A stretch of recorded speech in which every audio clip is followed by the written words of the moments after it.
Glória a Deus, amém, igreja? Mais uma vez eu cumprimento a todos com a paz do Senhor. Pode assentar nesta noite, abre a tua Bíblia no livro de Gênesis, capítulo de número 12. Livro de Gênesis, capítulo de número 12. Glória a Deus. Louvado seja o Senhor.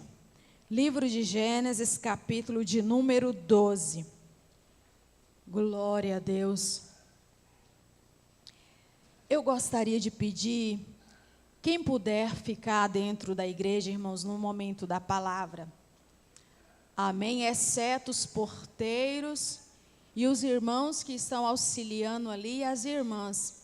Mas os demais, se puderem entrarem para ouvir a palavra do Senhor, exceto que o Senhor não precisa da nossa adoração, né? Quando Isaías teve aquela visão lá, os anjos não param de adorar o Senhor lá no céu. Mas quem é do céu e está no primeiro amor tem prazer de estar na casa do Senhor e adorar Ele em espírito e em verdade. Livro de Gênesis, capítulo de número 12. Deus chama Abraão e lhe faz promessas. Ora, o Senhor disse a Abraão: sai da tua terra e da tua parentela e da casa de teu pai, para uma terra que eu te mostrarei. E far-te-ei uma grande nação, e abençoar-te-ei, e engrandecerei o teu nome, e tu serás uma bênção. Amém? Somente até aí, igreja.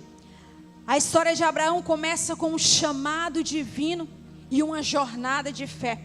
Deus chama ele, Deus ordena para ele sair da sua terra, do meio da sua parentela, para um lugar aonde ele lhe mostraria, ou seja, um lugar desconhecido. E essa ordem aqui exige total confiança e obediência no Senhor. E quantas vezes Deus, Ele nos chama, eu e você, para algo novo, até mesmo para algo maior, e por medo do desconhecido, nós hesitamos, nós paramos. E quando o Senhor chamou Abraão aqui, Abraão obedeceu à voz do Senhor e foi.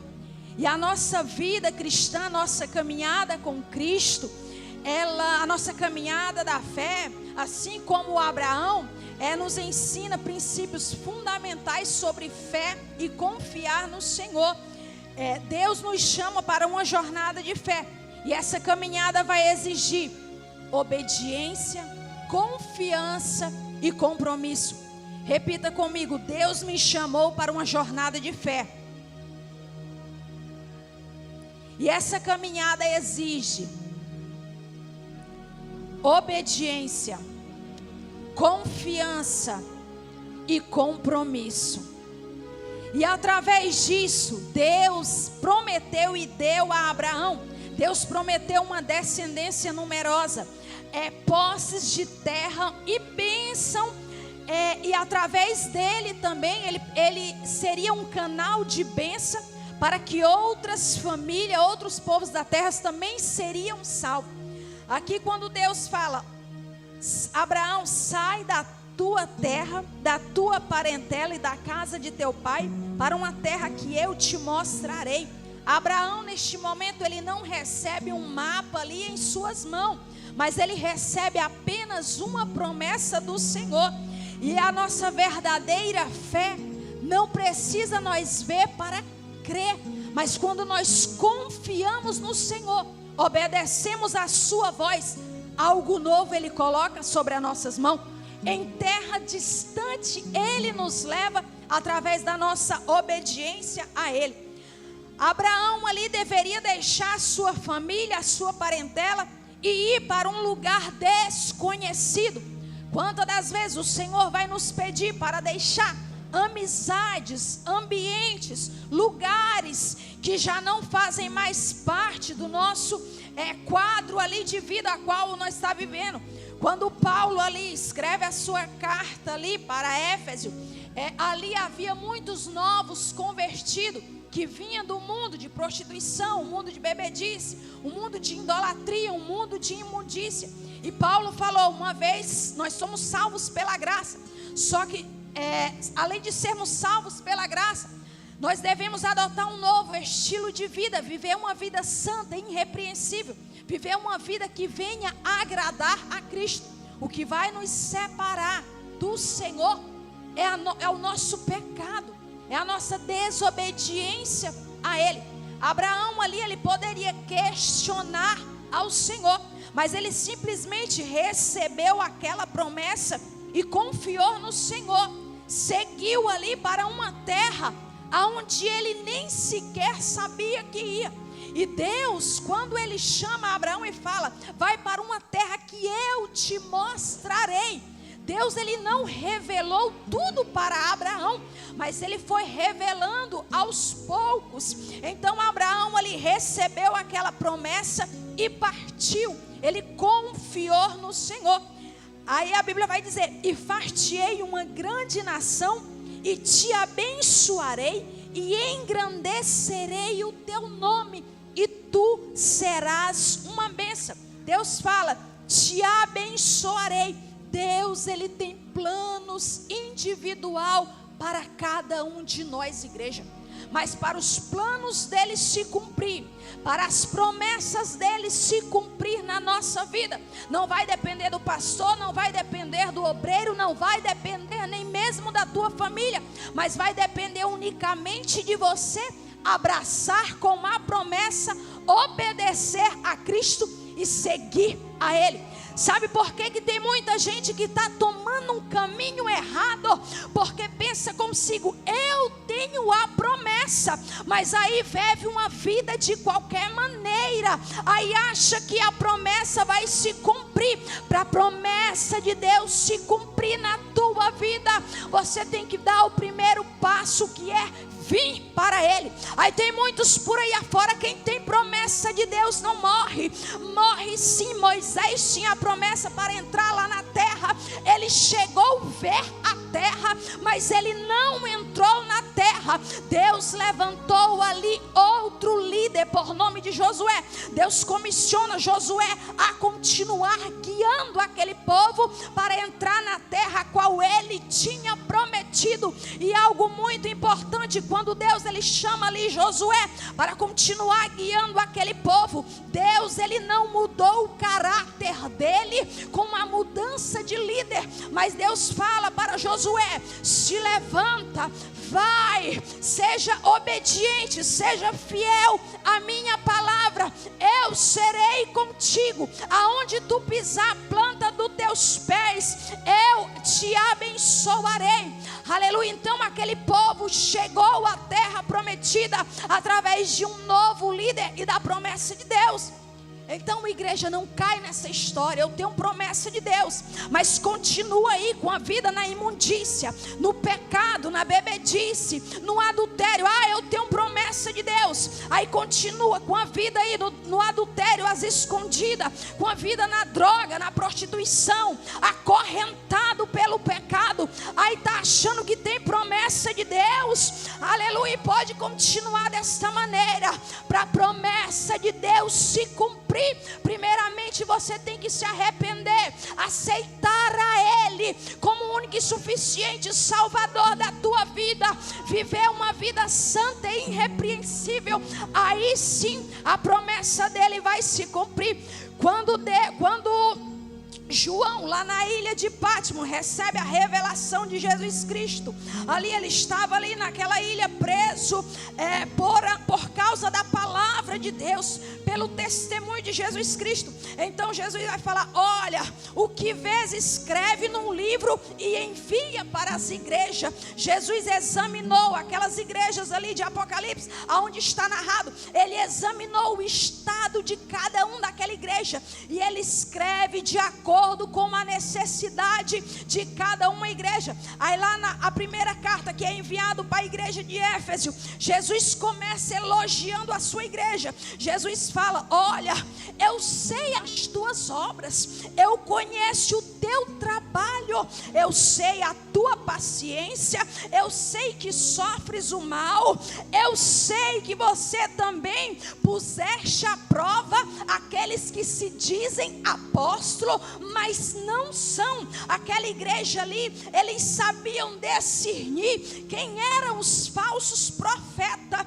mas Jesus fala: porém eu tenho contra ti. Jesus elogiou, ele conhecia o trabalho, a paciência, ele sabia que aquela igreja sabia discernir quem eram os falsos profetas, só que tinha um porém. Jesus falou: porém eu tenho contra ti, que deixaste o teu primeiro amor. Tinha um porém, mas Jesus também falou: olha a misericórdia de Deus aqui. Lembra-te, pois, aonde caíste, e arrependa-te, e pratique as primeiras obras. Sabe por que eu falei para quem está lá fora entrar aqui dentro do templo? Porque quando nós vemos para a casa do Senhor, é lugar de reverenciar Ele, adorar Ele, glorificar a Ele. Aleluia. Quem está no primeiro amor, ele já começa a adorar lá da sua casa. Quem está no primeiro amor, ele não quer saber quem vai louvar, quem vai pregar, mas ele vem para glorificar.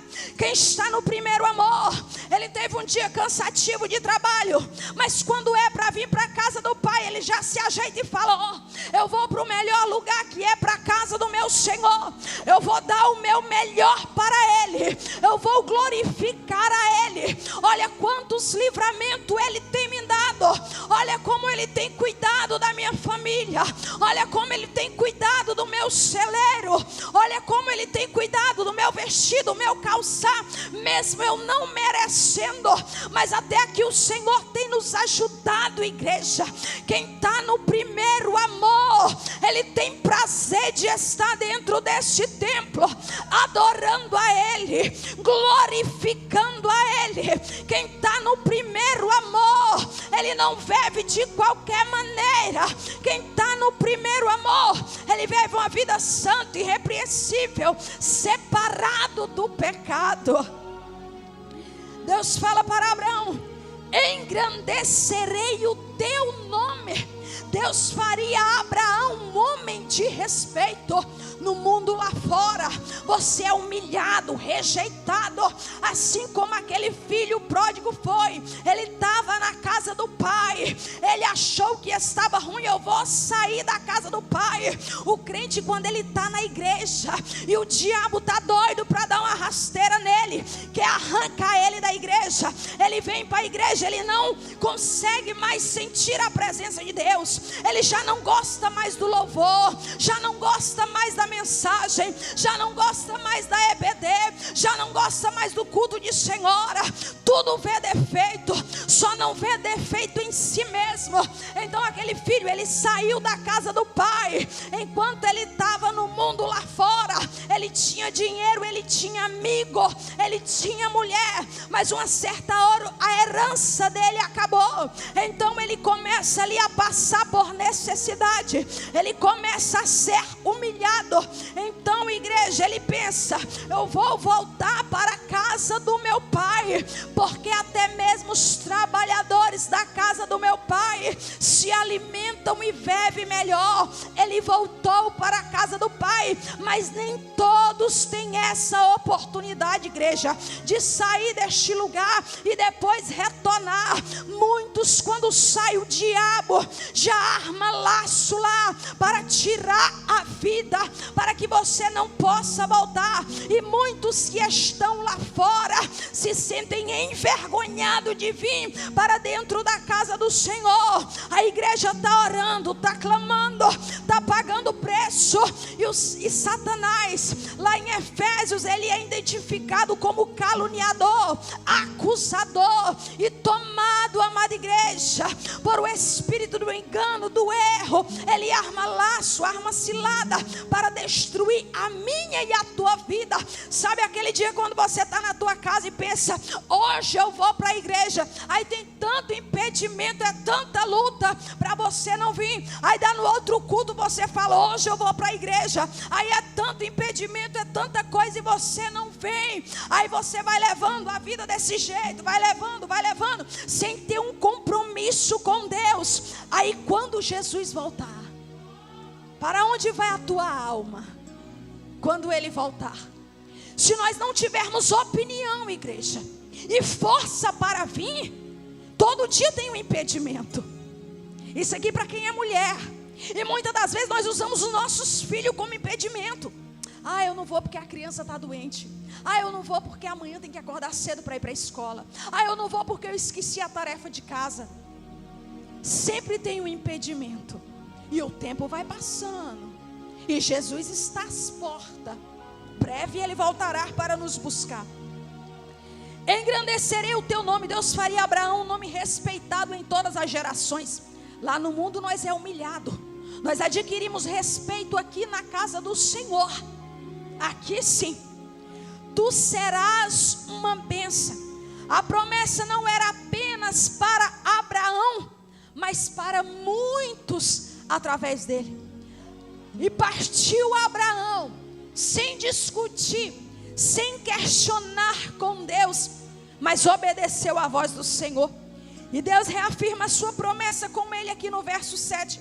E apareceu o Senhor a Abraão e disse: a tua semente darei esta terra. E edificou ali um altar ao Senhor que lhe aparecera. Deus sempre confirmou a sua palavra. E sabe qual é o nosso problema? E sabe por que muitos é enganado? Eu já falei, volto a repetir. Porque anda atrás de revelação, anda atrás de profecia. Aí é onde é enganado. Porque a Bíblia nos alerta sobre os falsos. Ainda existe muitos Eliseus por aí afora, mas existe também os falsos.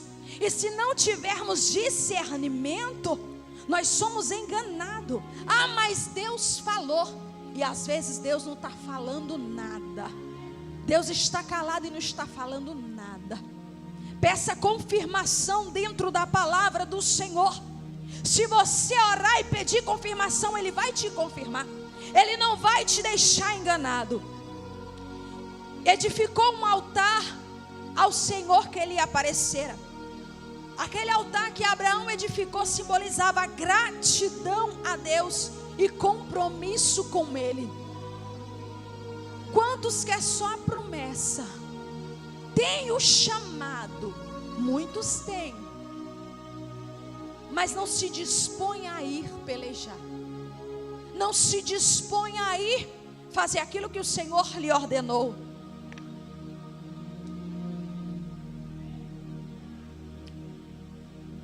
Há coisas que necessitam da nossa ação humana, mas nós temos que saber que a nossa dependência é divina. A nossa dependência é do céu. Nós podemos fazer planos, projetos, mas a resposta certa virá do Senhor. Então, quando nós somos fiel a Ele, igreja, e obedecemos a Ele, Ele age ao nosso favor. E Deus, Ele te fala nesta noite: se levanta, se ergue, eu sou o que sou.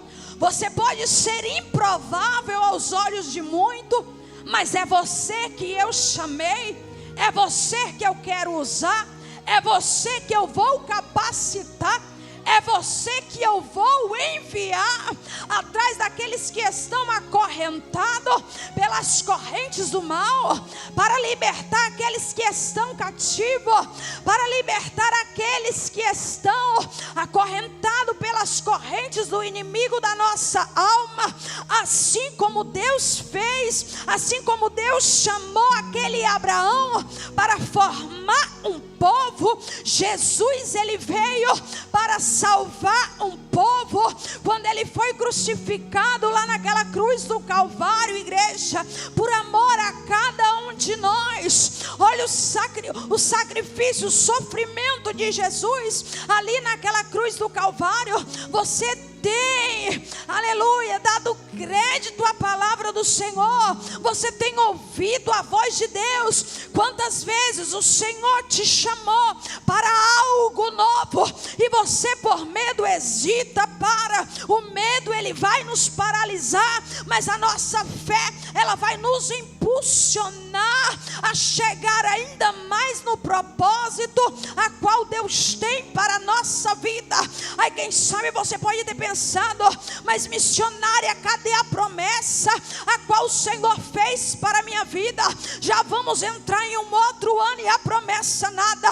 Eu quero te falar, sabe aquela casa que tu quer? Sabe, aleluia, quem sabe alguém da tua família, se Deus prometeu, continua obediente, sendo fiel a Ele, e Ele vai cumprir. Mas a maior promessa, igreja do Senhor, que o Senhor tem para você hoje é salvação e libertação. Salvação e libertação. Ele quer te salvar, Ele quer te libertar desse mundo de imundícia, desses vícios que tem te aprisionado. Quem sabe você tem pensado, eu não consigo mais largar essa bebida, eu não consigo mais largar esse cigarro, eu não consigo mais sair da prostituição. E o Senhor te fala, a promessa que eu tenho para ti nesta noite é libertação e salvação. Nesta noite o Senhor ele quer escrever o teu nome no livro da vida. Ele te fala, arrependa-te do teu pecado enquanto a porta da graça está aberta, porque quando essa porta fechar, haverá dor, haverá sofrimento, haverá ranger de dente. E quando Ele voltar para buscar a sua igreja, você pode estar pensando aí, mas há quanto tempo esses crentes falam que Jesus vai voltar e nada? Você tem todo o direito de não acreditar no céu, mas o inferno, ele acredita 100% em você. Então conserta a tua vida, muda de vida nesta noite, porque Jesus ele quer te salvar, ele quer escrever o teu nome no livro da vida. Você pode até zombar desta palavra, eu não acredito. Tudo bem, você não é obrigado a acreditar. Você pode até não acreditar, você pode até não zombar, mas sabe o que a minha Bíblia diz lá em Apocalipse? Se você quiser conferir, fique à vontade. Apocalipse 20:15. E aquele que não foi achado escrito o nome no livro da vida foi lançado no lago de fogo. Você pode não acreditar no inferno, mas ele acredita em você. E eu não te quero ver lá. Eu vou para o céu e eu quero levar alguém comigo para lá. Nessa noite o Senhor te chama. Eu lembro que em 2024 para 2025, na virada de ano, Deus me usou aqui para falar com pessoas. Faça uma nova aliança com Ele. E você continua da mesma maneira. Passou o ano todinho, você continua da mesma maneira. Jesus te fala, eu te dou mais uma oportunidade nesta noite. Abraão foi um homem comum chamado para uma missão extraordinária. E da mesma maneira o Senhor nos chama para viver algo novo da parte dEle. Vai depender de você. Faça a sua decisão nesta noite. Amém? Eu agradeço a oportunidade, o tempo já foi, em nome de Jesus.